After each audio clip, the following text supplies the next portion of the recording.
తెలంగాణ ప్రభుత్వంలో నిరుద్యోగ మహిళలకు భారీ శుభవార్త అందించింది. రాష్ట్ర వ్యాప్తంగా అంగన్వాడీ కేంద్రాల్లో ఖాళీగా ఉన్న ఉద్యోగాలను భర్తీ చేయడానికి ప్రభుత్వం వేగంగా చర్యలు చేపడుతోంది.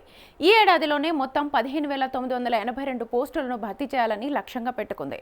ఇందులో ప్రధానంగా అంగన్వాడీ హెల్పర్, టీచర్ పోస్టులు ఉండనున్నాయి. మహిళలకు మాత్రమే ఈ ఉద్యోగ అవకాశాలు కల్పించనున్నట్లుగా తెలుస్తోంది. దీంతో గ్రామీణ, పట్టణ ప్రాంతాల్లో వేలాది మంది మహిళలకు ఉపాధి అవకాశాలు లభించనున్నాయి.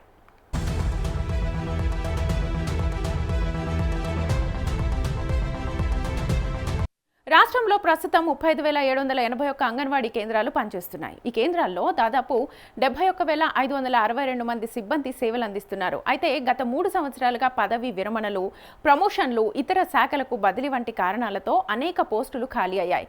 ప్రస్తుతం మొత్తం పోస్టుల్లో సుమారు 22% ఖాళీలున్నట్లుగా అధికారులు గుర్తించారు.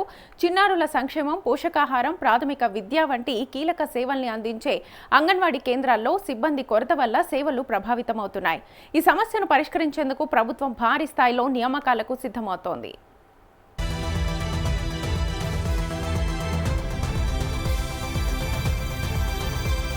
ఈ నియామకాలలో మొత్తం 12,882 హెల్పర్ పోస్టులు ఉండగా 3,100 టీచర్ పోస్టులు ఉన్నాయి. అదేవిధంగా 2025-26 సంవత్సరానికి సంబంధించి పదోన్నతులు, పదవి విరమణలతో వచ్చిన ఖాళీలు, కొత్తగా సృష్టించిన 708 పోస్టులను కూడా ఇందులో చేర్చారు.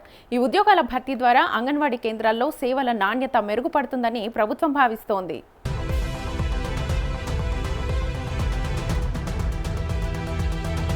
ఉద్యోగాల భర్తీతో పాటు అంగన్వాడీ కేంద్రాల మౌలిక సదుపాయాల అభివృద్ధి మీద కూడా ప్రభుత్వం ప్రత్యేక దృష్టి సారిస్తోంది. రాష్ట్రంలోని దాదాపు 9,000 కేంద్రాలకు విద్యుత్ సౌకర్యం కల్పించనున్నారు. 7,700 కేంద్రాలకు మరుగుదొడ్లను నిర్మించనున్నారు. అలాగే 5,000 కేంద్రాల్లో ఆర్ఓ ప్లాంట్లు, ఎల్ఈడీ స్క్రీన్లను ఏర్పాటు చేయాలని నిర్ణయించారు. మరో 3,300 కేంద్రాలకు తాగునీటి సౌకర్యం కల్పించడంతో పాటు 1000 కేంద్రాలకు శాశ్వత భవనాలు నిర్మించేందుకు ప్రణాళికలు సిద్ధం చేస్తున్నారు. ఈ చర్యలతో అంగన్వాడీ కేంద్రాలను మరింత ఆధునికంగా తీర్చిదిద్దాలని ప్రభుత్వం లక్ష్యంగా పెట్టుకుంది.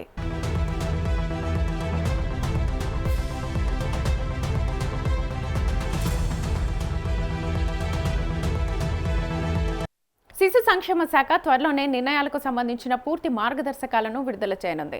విద్యార్హతలు, ఎంపిక విధానం, వేతనాలు, దరఖాస్తు ప్రక్రియ వంటి అంశాలపై స్పష్టత ఇవ్వనుంది.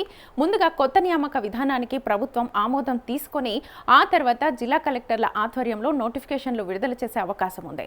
నియామక ప్రక్రియ పారదర్శకంగా, వేగంగా పూర్తయ్యేలా చర్యలు తీసుకుంటున్నారు.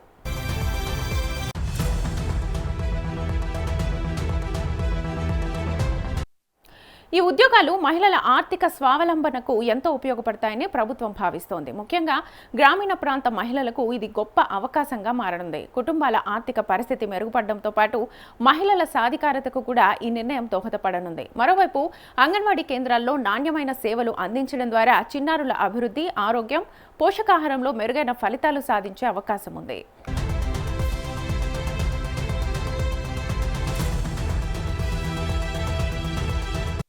త్వరలోనే అధికారిక నోటిఫికేషన్ విడుదలయ్యే అవకాశం ఉండడంతో నిరుద్యోగ మహిళలు ఆసక్తిగా ఎదురుచూస్తున్నారు. రాష్ట్ర ప్రభుత్వం తీసుకున్న ఈ నిర్ణయం మహిళా ఉపాధి అవకాశాలను పెంచడం కాకుండా అంగన్వాడీ వ్యవస్థను మరింతగా బలోపేతం చేయనుందని అధికారులు చెబుతున్నారు.